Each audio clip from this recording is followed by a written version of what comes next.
I had a conversation with Geoff Johns when I was putting together my Detective Comics run, because Geoff sort of he had meetings with every person who was going to be doing a Rebirth book that sort of, like helped lay out what his priorities were and all of that.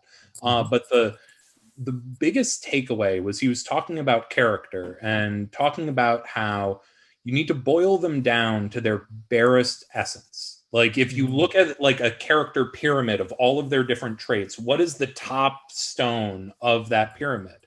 And from that top stone of the pyramid, it has to be distinct enough that in your cast, that when two characters enter a scene together, the reader is already anticipating what's going to happen in that scene. So then once you can create that and make it, and he was using the example of like, okay, if you like, and part of this was a conversation about Tim Drake, who's my favorite Robin and also Geoff's favorite Robin. He wrote Tim incredibly in his Teen Titans run. And it was about how this is the problem that Tim runs into now that he's no longer, ever since he graduated from being Robin, is that every other Robin has a very clear top stone of their pyramid. Like Dick Grayson was the first and the best. Like Jason is the black sheep of the family. And Damian is the actual biological son of Batman and one of Batman's greatest enemies. And so when you put these characters in a room together, just knowing those information, you know that it's like if Jason shows up like in a room with Nightwing, you know how that's gonna shape their interaction. You know how it's gonna shape each of those pieces.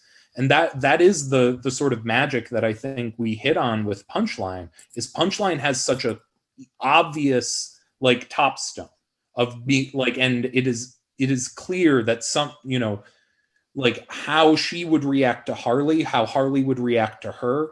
And that's sort of this thing that then when that was put out into the world, before she had shown up in a single comic book, like fans were already like, there were fan accounts that were popping up that were writing her effective, like more or less in character, just on her core essence. And it's just like, and they could sort of see these are the kind of dynamic pieces. That's unreal. So that was like really validating. And it showed that it's like, okay, how can we kind of boil them down to their bare essence?